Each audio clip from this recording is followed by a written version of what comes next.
Hello everyone. I hope you guys are doing really great today. So guys, this is Mandeep and you're watching the English Family. So guys, today we will learn about how to write an IELTS map essay. Okay, so first of all, you guys have to understand this thing that the math questions they are the easiest to answer. सबसे ज्यादा easy होते हैं ये answer करना. क्यों? क्योंकि इसमें ना तो आपको कोई नंबर एनालाइज करना होता है. इसमें सिंपली आपको एक या दो मैप्स दिए होंगे जिसको आपने एनालाइज करना है एंड उनकी इंफॉर्मेशन जो होती है you have to write that in the form of a paragraph. ठीक है.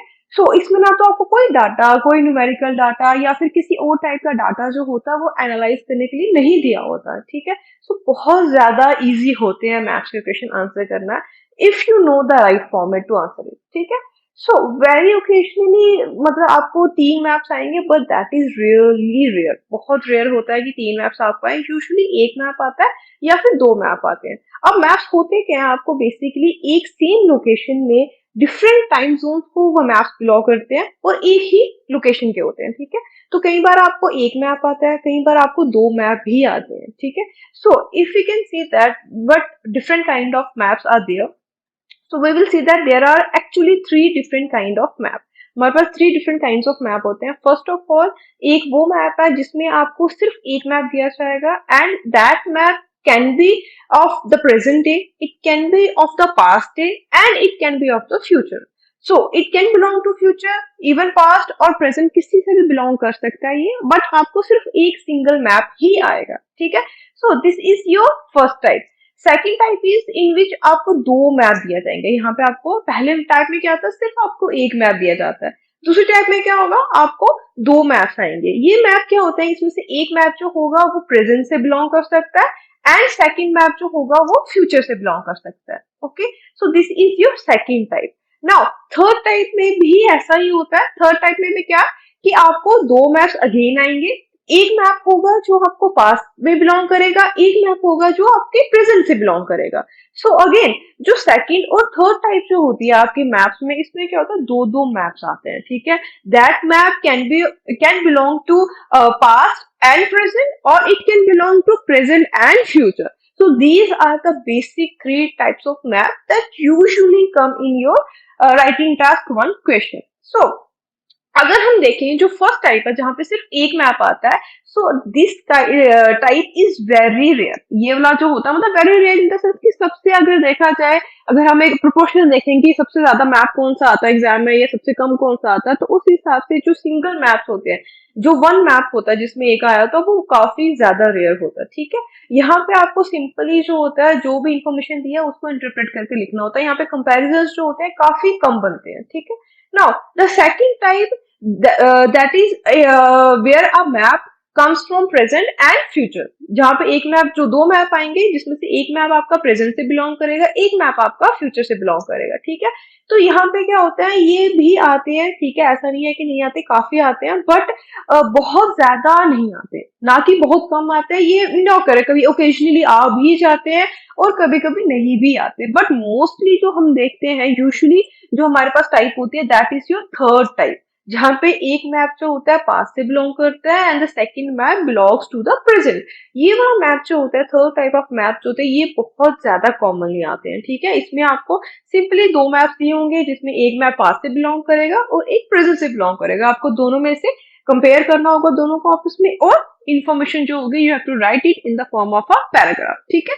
नाउ अब अगर हम देखें next part of the video is जहां पे हम आपको बताएंगे कि how to describe specific changes. अब हमने स्पेसिफिक कुछ चेंजेस होते हैं जिनको हम कैसे डिस्क्राइब कर सकते हैं इन द मैप, क्या क्या वोकैब यूज कर सकते हैं, कैसे कैसे वर्ड्स यूज कर सकते हैं टू डिस्क्राइब दोस चेंजेस. ठीक है.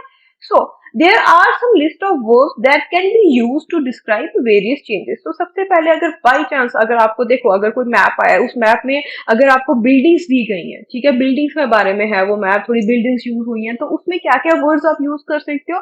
उसमें ये जैसे आप अपनी स्क्रीन पे देख सकते हैं वर्ड्स जो है बिल्डिंग के लिए क्या क्या वर्ड्स आएंगे. यहाँ पे आप एक पॉज करके वीडियो आप स्क्रीनशॉट भी ले सकते हो इसका and you can literally memorise these words. आपको बहुत ज्यादा हेल्पफुल होंगे क्योंकि होता है क्या, हमारे पास मैप्स में वोकैब जो होती है कम होती है, तो हम क्या करते हैं, वर्ड्स रिपीट करते हैं, हम we tend to really repeat those words again and again. उससे क्या होता है, एक बोरियत होने लगती है, एक आपका रेपिटेशन की वजह से एग्जामिनर जो होता है वो भी एक इम्प्रेशन आपका लेस पड़ेगा, और उसकी वजह से क्या होगा, आपके बैंड स्कोर पे ये इफेक्ट करेगा। तो हमने वो बिल्कुल नहीं करना। हमने मोस्टली क्या करना है, जितने हो सके उतने ज्यादा वेरिएशन जो है वर्ड की वो यूज करनी है, ठीक है। सो फॉर बिल्डिंग, अगर आपको बिल्डिंग है उसके लिए आप क्या क्या वर्ड यूज कर सकते हो, जैसे कि demolished, knock down, flattened, replaced, renovated, built, constructed, reconstructed, developed, extended, expanded, relocated, converted and modernized, ठीक है। So these are the few words जो कि आप यूज कर सकते हो जब भी कभी बिल्डिंग आए। अब डिमोलिश है तो क्या हो गया, मतलब तोड़ना। नॉकडाउन अगेन, जिसमें चीजें टूटती है। फ्लैटेंड मतलब वो जगह जहाँ पे एक बिल्डिंग थी दैट इज नॉट फ्लैटेंड, वहां पे अब कुछ नहीं है, ठीक है। रिप्लेस का मतलब क्या हो गया कि एक बिल्डिंग थी उसकी जगह कोई नई बिल्डिंग बन चुकी है, ठीक है। रेनोवेटेड क्या हो गया कि वही बिल्डिंग को हमने और ज्यादा इंप्रूव कर दिया, उसमें डेवलपमेंट कर दिया, रेनोवेट कर लिया, मॉडिफाई कर लिया, जिसको हम कहेंगे। बिल्ट हो गया कि नई एक जो बिल्डिंग है वो प्रॉपरली स्टार्टिंग से बनी है, जिसको अगेन ये constructed and developed are the same synonyms for built. So reconstructed हो गया कि एक बनी थी उसको तोड़ के हमने और ज्यादा मॉडर्नाइज तरीके से इंप्रूव करके मॉडिफाई करके दोबारा बना गया, ठीक है। Now there are two words, extended and expanded. अब बच्चे बहुत ज्यादा कंफ्यूज होते हैं कि ये दोनों वर्ड्स जो है वो उन दोनों का मीनिंग सेम ही है, बट ऐसा नहीं होता। एक्सटेंडेड क्या होता है, जब भी कभी कोई यू नो चीज लेंथ वाइज अगर एक्सटेंड हो रही है, जिसको हम कहेंगे लेंथ वाइज लंबी होती है, तो उसमें हम बोलते हैं we use the word extended. But अगर कोई ब्रेथ वाइज हो रही है, ब्रेथ वाइज उसका एरिया जो है इंक्रीज हो रहा है, वो बड़ी हो रही है, तो that is expanded. So extension जो होती है, एक्सटेंडेड जो होती है वो हमेशा लेंथ वाइज होती है, एंड एक्सपेंडेड हमेशा ब्रेथ वाइज होती है, ये हमेशा ध्यान रखिए, ठीक है। नाउ द वर्ड रीलोकेटेड, उसको क्या बोलेंगे, एक बिल्डिंग थी उसको उठा के कहीं किसी और जगह पे दोबारा सेम बिल्डिंग को हमने रिलोकेट कर दिया, ठीक है। कन्वर्टेड मतलब एक बिल्डिंग थी, फॉर एग्जाम्पल एक घर था, उसको तोड़ के हमने नया घर बना दिया, या फिर उसको तोड़ के हमने वहां पे कोई बिल्डिंग बना दी, तो कन्वर्ट कर दिया उसको, ठीक है। Modernised again, renovated and modernised are the same thing, मतलब हमने एक जो ऑलरेडी एग्जिस्टिंग बिल्डिंग थी उसको तोड़ के वहां पे उसको मॉडर्नाइज कर दिया विद द न्यू टेक्नोलॉजी। तो हम इस तरीके से ये सारे वर्ड्स जो है हम यूज कर सकते हैं whenever we are talking about the buildings, ठीक है। नीचे आप अपने स्क्रीन पे देख सकते हैं, कुछ एग्जांपल्स भी दिए हैं कि ये जितने भी वर्ड्स हैं इनको हम एक सेंटेंस में किस तरीके से प्रॉपरली यूज कर सकते हैं, आप वो भी देख सकते हैं, ठीक है। So now first of all जो फर्स्ट सेंटेंस था उसमें हमने क्या वर्ड यूज किया, डिमोलिश। तो आप सेंटेंस देख सकते हैं, the government building demolish the industrial estate and develop are sports ground, ठीक है। So this is your first sentence जहां हमने डिमोलिश और डेवलप दोनों वर्ड्स यूज किए। Second sentence is they removed the shops and replaced it with a skyscraper. ठीक है? So here in the second sentence we have used the words removed and replaced. Now if you see the third sentence, यहाँ पे हमने क्या use किया, the word constructed. So आप कह सकते हो a pot was constructed at the edge of the river. कि एक pot जो है वो construct हुआ है at the edge of the river. In the fourth sentence, you can see we have used the word demolished and relocated. So the factory in the city center was demolished and relocated to the north of the city. So this is your usage of the word demolished and relocated. In the second last sentence, you can see we have used the word replaced. So the old warehouses were replaced with new hotels. मतलब एक warehouse को हमने hotel से replace कर दिया. Okay, so now at the end, in the last sentence, you can see we have used the word converted. So the factory was converted into apartments. मतलब हमने उसको बिल्कुल ही change कर दिया. तो इस सब चीज, इन सब वे से आप क्या कर सकते हैं, you can use this word in sentences, जहां पे जो सेंटेंस जहां पे जो वर्ड जहां पे आप जिस सेंटेंस में अप्रोप्रिएट है वहां पे, ठीक है। नाउ अगर आपको वैसे ही जैसे आपको बिल्डिंग्स के वोकैब है, वैसे ही मैंने trees and forest and roads, bridges and railway lines की भी एक वोकैब जो है सिलेक्ट करके यहाँ रखी है, वो भी देख सकते हैं। Now first of all we will talk about trees and forest. अगर आपको पास मैप्स में ट्रीज और फॉरेस्ट की बात की गई है, तो आप क्या वोकैब यूज कर सकते हो, क्या वर्ड्स यूज कर सकते हो वहां पे।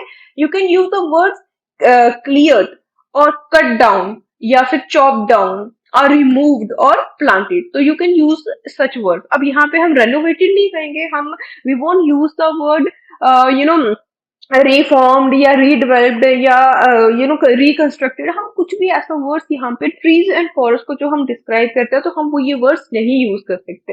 तो ट्रीज एंड फॉरेस्ट के लिए हम क्या वर्ड्स यूज करेंगे? क्लियर्ड और कट डाउन और चॉप डाउन या फिर removed and planted. We will use such words.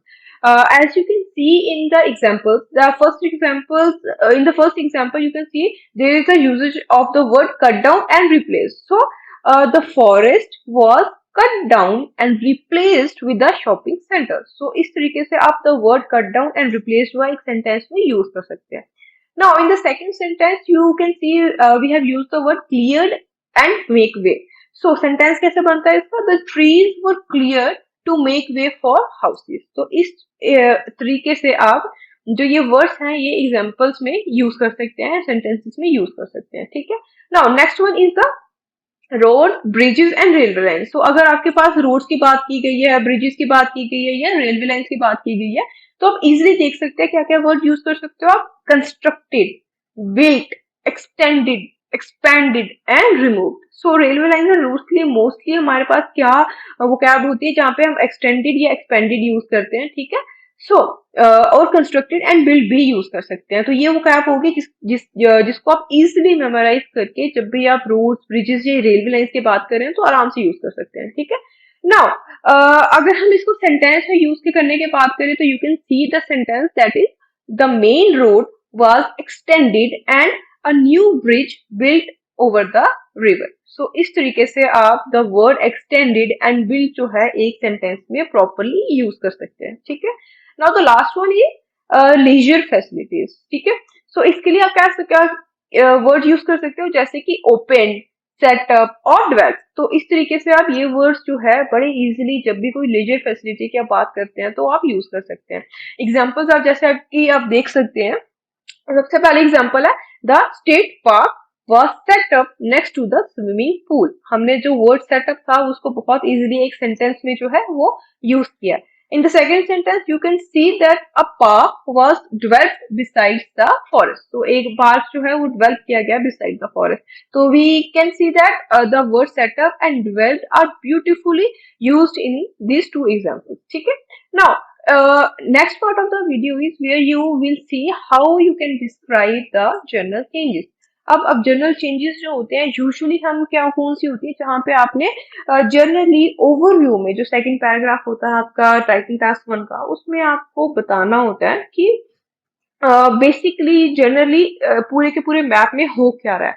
सो उस चीज के लिए I have put a list of a few statements, general statements जो कि इजीली आप यूज कर सकते हो whenever you are describing a change in cities और town. Okay.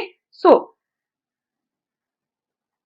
first of all you can see that in the first example जैसे कि over the period the area was witnessed the area witnessed dramatic changes. तो आप ये easily use कर सकते हो जहां पे भी कोई large changes आपको शो हो रही हैं तो आप कह सकते हो over the period the area witnessed dramatic changes. Now you can see in the second sentence that from 1995 to 2005 the city centers saw spectacular developments. तो आप कह सकते हो अगर इसकी जगह आप ये समझ लो एक स्केलेटन आप यूज कर सकते हैं, एक बेस यूज करके इन एग्जांपल्स को इसमें अपने according to the example that you are solving of the map उससे इसको एक बेस मानते हुए इसमें आप चेंजेस कर सकते हो. जैसे अगर सिटी सेंटर की जगह वहां कोई और बिल्डिंग है या कुछ और है उसको भी आप यहाँ पर डाल के एक प्रॉपर सेंटेंस बना सकते हो. उसी एग्जाम्पल में अगर आपको ईयर्स अलग दिए हुए तो वो ईयर्स आप यहाँ चेंज कर लें और इस फॉर्मेट को आप जो जनरल सेंटेंसेस का फॉर्मेट है इनको यूज करके इजिली आप ओवरव्यू जो है वो लिख सकते हैं. ठीक है. Now, as you can see in your third example, the village changed considerably over the time period. So, over the time period, you can see that कि वहां पे कोई भी time period हो सकता है. हमने generally बात की, यहाँ पे हमने specification ज्यादा नहीं लिखी. आप city भी लिख सकते हैं village की जगह. आपके जो भी map आप solve कर रहे हैं उसके according ये words जो होंगे बीच-बीच में change होते रहेंगे. ठीक है. So, it is not fixed. ये just है कि आपको एक basic बताया जा रहा है कि किस तरीके से आप map में जो है जो जनरल स्टेटमेंट्स होती हैं जो ओवरव्यू होता है वो किस तरीके से आप लिख सकते हैं. ठीक है. Now You can see in the fourth example, during that 10-year period, the industrial area was totally transformed. Or over the past 20 years, the residential area was totally reconstructed. ठीक है, तो इस तरीके से आप जनरल स्टेटमेंट्स जो है दे सकते हैं हम, और जनरल स्टेटमेंट्स भी देख लेते हैं, जैसे कि over the time period the old dogs were totally redeveloped. ठीक है, और you can say that between 1995 and 2005 the old houses were rebuilt. Or in the last example, you can see that the central business district was completely modernized during the time period. So during the given time period भी आप लिख सकते हैं. तो these are the few general statements जो कि आप easily use करके अपने जो भी आप example practice कर रहे हैं मैप की, उनके साथ use करके आप अपना एक overview है बहुत अच्छी तरह से लिख पाएंगे. ठीक है. Now, moving on to the next part of the video, you can see that आपको बताया जाएगा how to describe the location in your maps. आप मैप में जब भी आप डिस्क्रिप्शन लिखते हैं, हमने जनरल की बात की, that was for the overview part. अब हम बात करेंगे लोकेशंस की, जो कि आपको यूजफुल होती है whenever you are describing या और you can say whenever you are writing the details in BP1 and BP2. तो उसके में हम जब भी मैप्स की बात करेंगे, हमें डायरेक्शन ही हैं जो कि बहुत ज्यादा हेल्पफुल होती हैं जब भी आपने डिस्क्रिप्शन लिखनी है. ठीक है. So first of all you can see that जैसे बेसिक डायरेक्शंस होती हैं, जो कि जैसे आप अपनी स्क्रीन पे देख सकते हो कि there is east, there is west, then north and south. Now between the east and north you can see the direction northeast, and between the north and west there is northwest, between south and west there is southwest, and between south and east there is southeast. So these are the basic directions, these are the easy directions जो कि आप proper direction जिनको हम directly use करके बहुत easily जो भी कोई चीज आपको मैप में दी गई है उसकी जो पोजीशन है या फिर जो उसकी डायरेक्शन है वो बहुत इजीली बता सकते हैं. ठीक है. Now you can also use words that represent direction. ये तो होगी direct direction, but you can also use the words जो कि डायरेक्शन रिप्रेजेंट करते हैं, जैसे कि लेफ्ट और राइट, और यू कैन से अप और डाउन, जिसमें behind, beside, below, nearby, opposite, in front of, at, in, on, by, to, of, from जैसी वर्ड्स जो है एक्सेट्रा, जो भी ये वर्ड्स हैं ये बहुत इजीली आपके यहाँ पे आ सकते हैं. ठीक है. All this directions and the words that represent directions, ये जो होंगे आपको बहुत ज्यादा हेल्प करेंगे इन राइटिंग और इन describing your details in BP1 and BP2. Now अगर हम यही जो वर्ड्स हैं इनको हम एग्जांपल्स में यूज करें तो हम किस तरीके से ये वर्ड्स यूज कर सकते हैं. You can see the examples on your screen, that is and in the first example you can see that the forest to the south of the river was cut down. तो अब यहाँ पे ध्यान रखना बच्चे, जो जब भी मैप में डिस्क्रिप्शन लिखने की बारी आती है तो बच्चे बहुत कॉमन मिस्टेक क्या करते हैं कि यहाँ पे डायरेक्शन तो वो दे देते हैं but there is no reference point. तो हमेशा जब भी कभी आपको डायरेक्शन देनी हो तो आपको कोई ना कोई रेफरेंस पॉइंट उसके आगे पीछे चूज करना ही पड़ेगा, तो ही आप डायरेक्शन दे सकते हैं. ठीक है. जैसे कि आप देख सकते हो in your first example, the forest to the south of the river was cut down. तो हमने आप इसमें बताना क्या था कि जो फॉरेस्ट था वो कट डाउन हुआ था. ठीक है. बट अब इसमें हमने क्या करना है कि जो फॉरेस्ट कट डाउन हुआ उसकी हमें डायरेक्शन बतानी है कि रिवर के आगे पीछे क्या पता बहुत सारा फॉरेस्ट हो. हमने ये बताना है कि स्पेसिफिकली कौन सी साइड का फॉरेस्ट जो था वो कट डाउन हुआ था. तो हमने क्या किया उसके जगह, हमने कहा the forest to the south of the river, जो रिवर के साउथ साइड पे फॉरेस्ट था दैट वाज कट डाउन. ठीक है. Now as you can see in the second example, a golf course was constructed to the north of the airport. हमने simply ये बताना था कि एक गोल्फ कोर्स जो है वो कंस्ट्रक्ट किया गया नियर द एयरपोर्ट, बट अब हमने उसकी स्पेसिफिक लोकेशन बतानी है कि वो किस साइड कंस्ट्रक्ट हो. तो हम क्या कहेंगे, a golf course was constructed to the north of the airport. Airport के नॉर्थ साइड पे जो एरिया है वहां पे एक गोल्फ कोर्स जो है वो कंस्ट्रक्ट हुआ है. तो यहाँ पे हमें एयरपोर्ट का रेफरेंस क्यों देना पड़ा, क्योंकि हमें उसकी डायरेक्शन बतानी थी. तो इसलिए क्या हुआ, डायरेक्शन किसकी बतानी थी, गोल्फ कोर्स की. तो हमने गोल्फ कोर्स की डायरेक्शन बताने के लिए हमें एयरपोर्ट की रेफरेंस जो है वहां देनी पड़ी.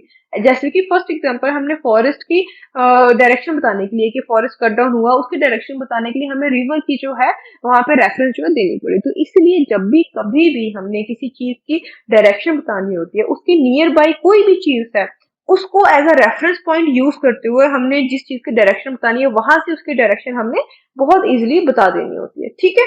Now as you can see more examples on your screen, the third example is the houses in the southwest of the town were demolished.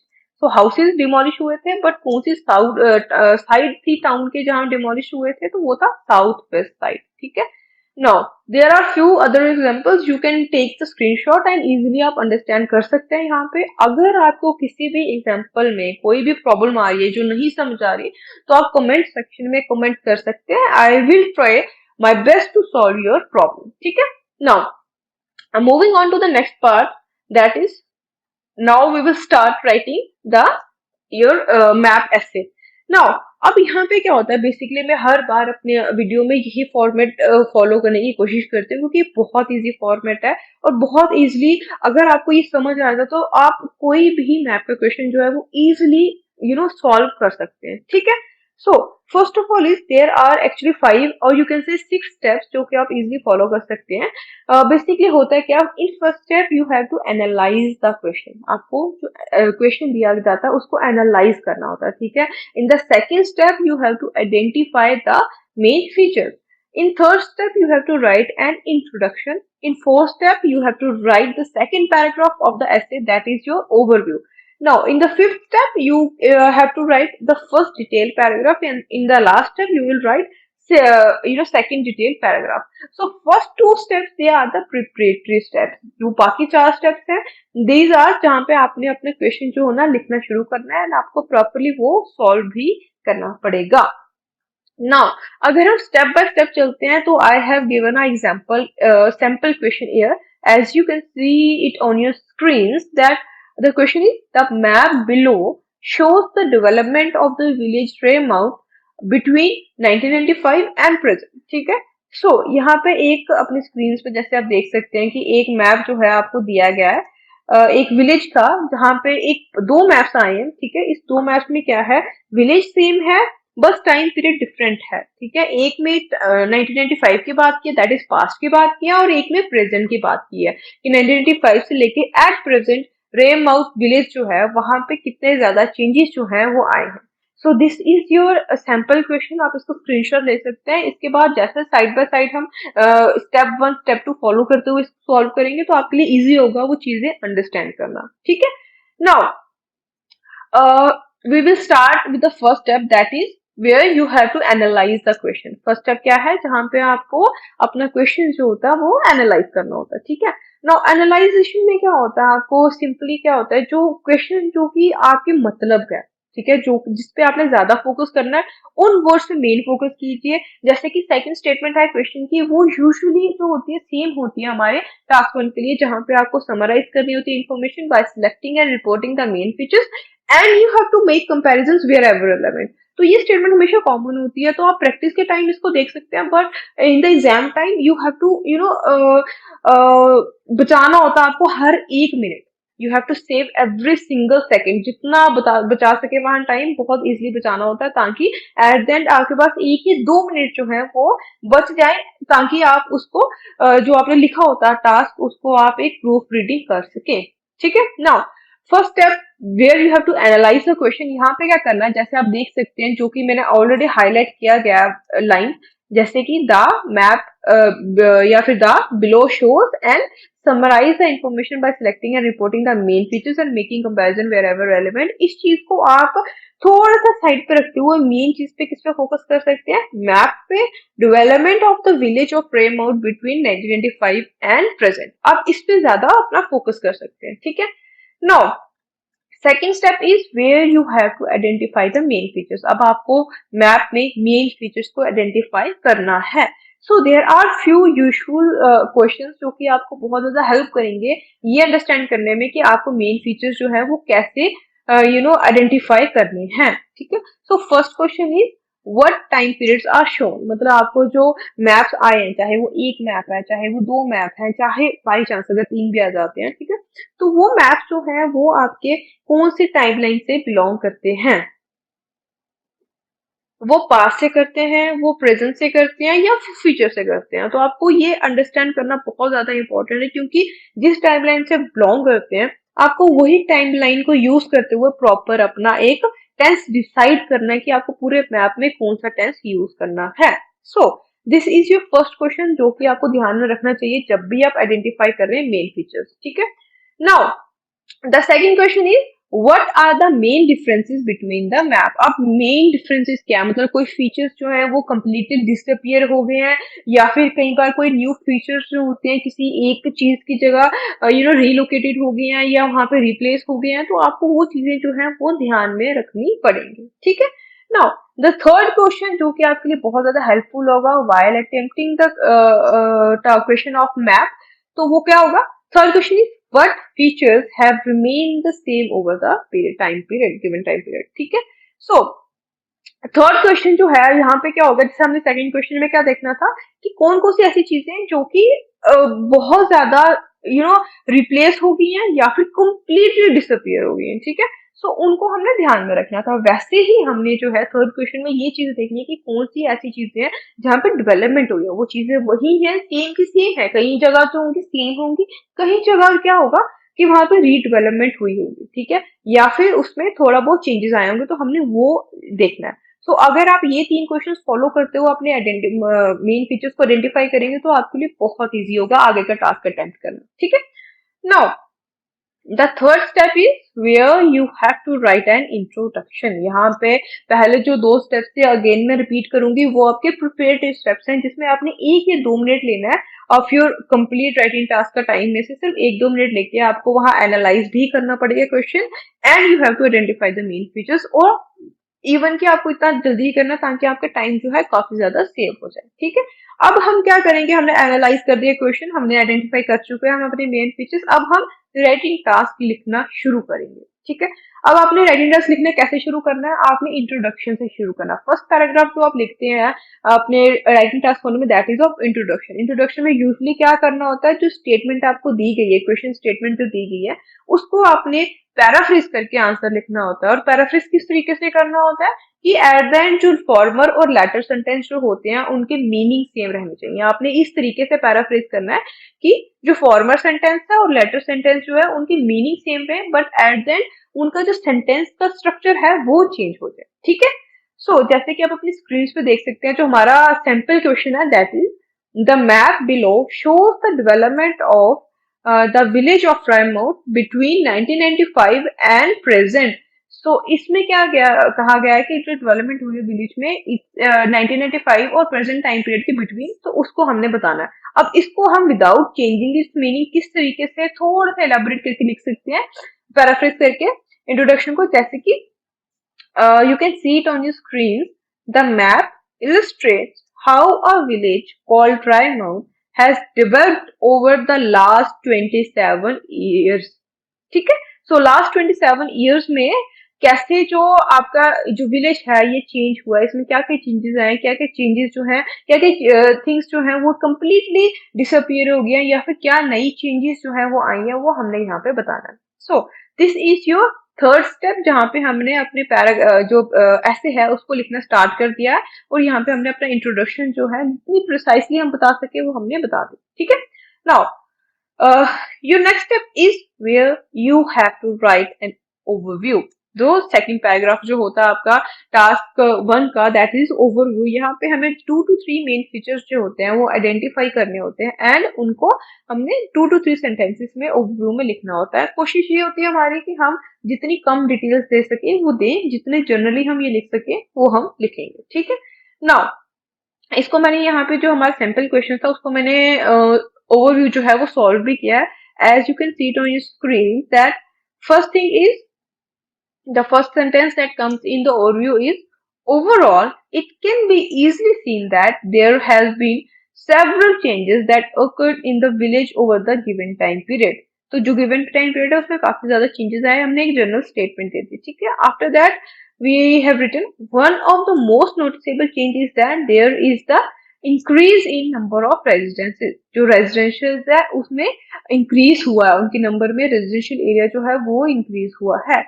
And in the end, I have written like while there is a complete elimination of the fishing industry and there is introduction of the sports facilities। कुछ sports facilities की introduction हुई है, नई बनी है, और कुछ चीजें थी जैसे कि फिश इंडस्ट्री जिसको हम बोलेंगे वो completely एलिमिनेट हो गई है. So this is your overview where you have given general changes जितनी हो सके जनरली आपने वेगली यहाँ पे बताया ना, डिटेल्स में हमने यहाँ बात नहीं करनी होती. ठीक है. So this was your fourth step. Now coming on to the next step, that is your step 5, that is you where you have to write your first detailed paragraph. यहाँ पे आपको क्या करना होता है, फर्स्ट डिटेल का paragraph आपने यहाँ पे लिखना है. So your first detailed paragraph is on coming to the details. In 1995, to the south of the village where the sea is, there was previously a fishing industry with a fishing port and quite a large fish market as well. कि जो हमारे पास एक village है वहां पे क्या है, previously वहां पे फिशिंग इंडस्ट्री थी towards the south of the village. ठीक है, जहाँ पे सी है वहां पे एक फिशिंग इंडस्ट्री थी जहाँ पे फिशिंग पोर्ट और एक लार्ज क्वाइट लार्ज एक फिश मार्केट जो थी वो भी अवेलेबल थी. ठीक है. Now turning on to the present day, it can be seen that the fishing facilities have all gone and being replaced by 4 apartments. की जो फिशिंग फैसिलिटीज थी वो completely disappear हो गई है, वहां पे 4 apartments आ गए. हमेशा ध्यान रखो एक बात, जब भी आपके मैप्स के क्वेश्चन होंगे तो आपने ये नहीं करना अगर आपके पास 2 मैप्स आए हैं तो एक मैप को आप BP1 में बता रहे हो, एक मैप को आप BP2 में बता रहे हो. तो कभी भी कोशिश करें कि ऐसा ना करें. ठीक है. आपने क्या करना है कि जो आपका फॉर एग्जाम्पल जैसे हमारा सैंपल क्वेश्चन है वहां पे 2 मैप्स जो है वर्टिकली दिए गए हैं, तो आप कह सकते हो जो अपर हाफ है फर्स्ट मैप का उसको हमने फर्स्ट सेकंड मैप का जो अपर हाफ है उसके साथ कंपेयर करते हुए पूरे जो अपर हाफ से दोनों मैप के उनको हमने BP1 में बताना है, एंड जो लोअर हाफ से बीपी वो दोनों मैप्स के उनको हमने BP2 में बताना है. ठीक है. तो हमेशा मैप्स के क्वेश्चन जब भी कभी आपको 2 आते हैं मैप्स के क्वेश्चन तो आपको क्या करना है, हमेशा कंपेयर करते हुए उनको आंसर करना है. ठीक है. Now as you can see, जैसे कि हमने आगे अब इसके लिखा है कि on the other side of the road running by the sea stood a line of 5 shops and a hotel. ठीक है. Next to this was a small cafe. Now ये था जो हमने पास्ट की बात की थी. एट प्रेजेंट आप क्या बात करेंगे, the cafe remains the same at present, so does the hotel, but a new parking facility gets developed near hotel which was not there before and the shops get replaced by the restaurants. So एक new parking facility भी आ गई है hotel के पास and जो shop जो पहले नहीं थी वो रिप्लेस होके तो पहले जो थी उनको रिप्लेस होके अब हमने न्यू रेस्टोरेंट जो है वहां पे बिल्ड कर ली है. ठीक है. So this was your third paragraph of writing task 1, that is your main body paragraph 1. Details का फर्स्ट पैराग्राफ था ये. ठीक है. Now the last step in writing your task 1, that is step 6, where you have to write the second detailed paragraph. अब हमने यहाँ क्या करना है, लास्ट पैराग्राफ जो होगा हमारे टास्क 1 का वो हमने लिखना है जहाँ पे हमने जो रिमेनिंग डिटेल्स होती हैं वो बतानी होती हैं. ठीक है. आप अपनी स्क्रीन पे देख सकते हो इसमें क्या किया, जो अब हम जैसे मैंने थर्ड पैराग्राफ में क्या किया था, जो अपर हाफ से दोनों विलेजेस के दोनों मैप्स के उनको कंपेयर किया था, अब मैंने दोनों जो लोअर हाफ से उनको कंपेयर किया था, अब मैंने दोनों अपर हाफ को कंपेयर किया हुआ पैराग्राफ को. ठीक है. Now furthermore towards the north east side of the housing facility was a farmland and a park with trees. ठीक है. तो अगर हम पास्ट की बात करें तो नॉर्थ ईस्ट साइड पे हाउसिंग फैसिलिटी के फार्मलैंड और एक पार्क है with trees. The main housing of the village was located in the northwest around a main road that runs from the coastal road between 12 houses and 4 of them encircled by a smaller side street. ठीक है. तो 12 houses है वहां पे main road के side पे houses जो होंगे दिए गए हैं. ठीक है. नाउ ये थी हमने पास्ट की बात की, but while at present day the farmland gets converted into golf course. सबसे पहले चेंज क्या है कि जो एट प्रेजेंट डे फार्मलैंड जो था उसकी जगह गोल्फ कोर्स बन गया. ठीक है. और एक टेनिस कोर्ट जो है it gets developed in place of forest park. जो फॉरेस्ट पार्क था वहां पे फार्मलैंड के नीचे ही था, वहां पे क्या हुआ जहाँ पे फार्मलैंड की जगह गोल्फ कोर्स बना वहीं पे टेनिस कोर्ट की जो फॉरेस्ट पार्क की जगह एक टेनिस कोर्ट जो है वो बन गया. ठीक है. Although the houses remain in their places, new ones have been built and along with a new road with new houses beside it. ठीक है. एक न्यू रोड बन चुके हाउसिंग फैसिलिटी की साइड पे आप देख सकते हैं एक रोड बनी है जहाँ पे 2 more houses there they have been built. Okay. So this was your last paragraph of task 1. जहाँ पे हमने जितनी रिमेनिंग डिटेल्स थी वो हमने बताई हैं। तो हमेशा ध्यान रखें, कभी भी टास्क वन में हमने 5 पैराग्राफ नहीं लिखने, हमने 4 पैराग्राफ ही लिखने हैं। First will be of your introduction, second is your overview, third is your BP1, then BP2। बस यहीं तक रखना है। कंक्लूजन हम कभी भी नहीं लिखेंगे राइटिंग टास्क वन में, ठीक है। Now moving on to the next part of the video, यहाँ पे मैंने एक पूरा का पूरा जो आपको स्टेप बाय स्टेप एक ऐसे सॉल्व किया था, उसको मैंने कंप्लीट एक कंबाइन करके यहाँ पे शो किया, ठीक है। As you can see it on your screen, पहले सबसे पहले ये हो गया first paragraph, that is of introduction. Second paragraph is of overview. Third paragraph आप देख सकते हैं जहाँ पे हमने डिटेल्स की बात की है, यहाँ पे ये फर्स्ट डिटेल का पैराग्राफ है। And this is your second detail paragraph, last paragraph, fourth paragraph of task one. यहाँ पे आप इसको स्क्रीनशॉट ले सकते हैं। वैसे I will reduce the length, हाँ इजी, ये देखिए ये है आपके BP1 and BP2 and this was your introduction and overview. Okay, so let's move on to the next part of the video where we will talk about the vocabulary of writing task 1 of map.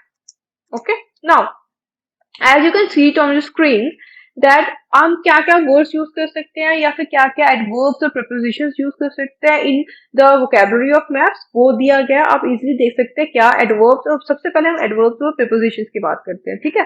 So first of all क्या है आपका, जैसे कि आप words कैसे use कर सकते हैं, ये तो आपके डायरेक्शंस है सिंपली, जैसे नॉर्थ साउथ ईस्ट वेस्ट होगी, या फिर जिसको हम अपस्टेयर्स या डाउनस्टेयर्स कह सकते हैं, क्लॉकवाइज और anti clockwise, to the north, to the south, to the east, to the west, ठीक है, ये भी हम यूज कर सकते हैं। या फिर अक्रॉस द रोड, या फिर बिफोर यू गेट टू, और इन द मिडल ऑफ, जिसको हम कह सकते हैं इन द सेंटर ऑफ भी कह सकते हैं, ठीक है। या फिर हम कह सकते हैं जस्ट बियॉन्ड, की थोड़ा सा आगे, ठीक है, जिसको हम ये भी लिख सकते हैं कि अ लिटिल बियॉन्ड या जस्ट पास। तो हम ये सारे क्या सेम वर्ड्स हैं, जस्ट एक कह सकते हो आप, सिनोनिम्स भी कह सकते हो कि सिमिलर वर्ड्स हैं, आप इसकी जगह ये फ्रेजेस भी यूज कर सकते हैं, ठीक है। या फिर आप इनसाइड या आउटसाइड की बात कर सकते हैं, या फिर to the left of that और टू लेफ्ट ऑफ दिस, ऐसे करके आप ये सारी एडवर्ब्स एंड प्रपोजिशंस जो है वो इजिली यूज कर सकते हैं, ठीक है।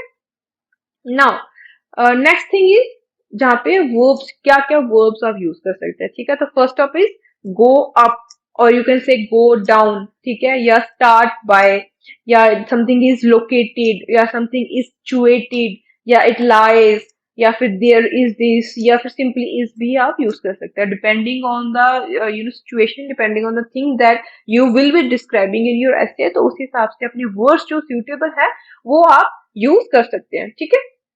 Now next thing you can see that run through, जिसके ठीक है यहाँ से, या फिर हमने यहाँ से वहां निकले, या फिर जिसको हम कहते हैं क्रॉस या पास थ्रू भी आप कह सकते हो, या फिर आप कह सकते हो गो थ्रू, ठीक है। Now next thing is cross या पास ओवर या कट अक्रॉस, ठीक है। तो these are the words that you can easily use while writing your writing task 1 of math. Next thing is your nouns, आप क्या क्या नाउन्स यूज कर सकते हैं, ठीक है, जैसे कि क्रॉस रोड हो गया, इंटरसेक्शन हो गया, जिसको हम जंक्शन भी कहते हैं, ठीक है। अगर दो रोड्स क्रॉस करती हैं, कुछ होता है, तो वहां पे आपको क्रॉस रोड भी कह सकते हो। अगर किसी एक को डिस्क्राइब कर रहे हो, उस चीज को कर रहे हो, तो इंटरसेक्शन उस प्रॉपर पॉइंट को, या जंक्शन जहाँ पे वो रोड्स आके दो मिलती है, ठीक है। या फिर आप हाउसिंग एरिया भी कह सकते हो, या फिर रेजिडेंशियल एरिया भी कह सकते हो, या फिर आप स्लीपिंग एरिया भी कह सकते हो, ठीक है। आप ये चीजें भी लिख सकते हो। नेक्स्ट थिंग इज जैसे एंट्रेंस या फिर डोरवे, ठीक है, ये सारे वर्ड्स आप यूज कर सकते हो। या फिर पाथ, और जिसको वे भी कह सकते हो, राउंड अबाउट भी कहते हैं। ये बहुत इजी है, बहुत ज्यादा आता है, जहाँ पे ना एक बार रोड के पूरा एक सर्कल आपको बनाया होता है कि यहाँ से 3-4 रोड्स जो है इकट्ठे होके एक पिन एक इंटरसेक्शन या फिर जंक्शन है, जहाँ पे आगे पीछे एक प्रॉपर एक राउंड से रोड बनाई होती है, जो कि ऑल द 4 रोड से कनेक्टेड होती है, ठीक है। तो उसको हम राउंड अबाउट कहते हैं, ठीक है। Now next thing is your area, या फिर जिसको हम फील्ड भी कह सकते हैं, या फिर जिसको हम जोन भी कह सकते हैं। नेक्स्ट थिंग इज जहाँ पे साइट अगर वर्ड आता है, तो उसको प्लेस भी कह सकते हैं, या फिर किसी की लोकेशन भी हम वर्ड यूज कर सकते हैं।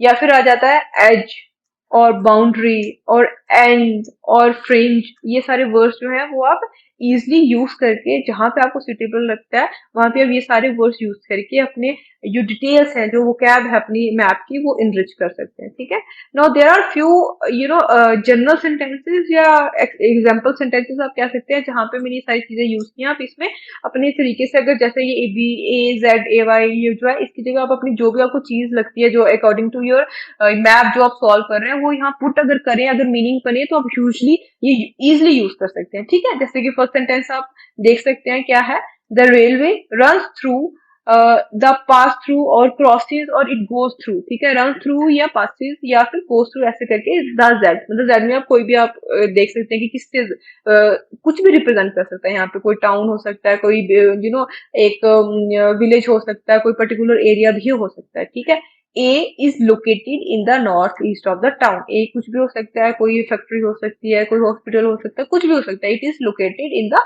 North east of the town. X is situated in the northeast of the town just behind the housing area।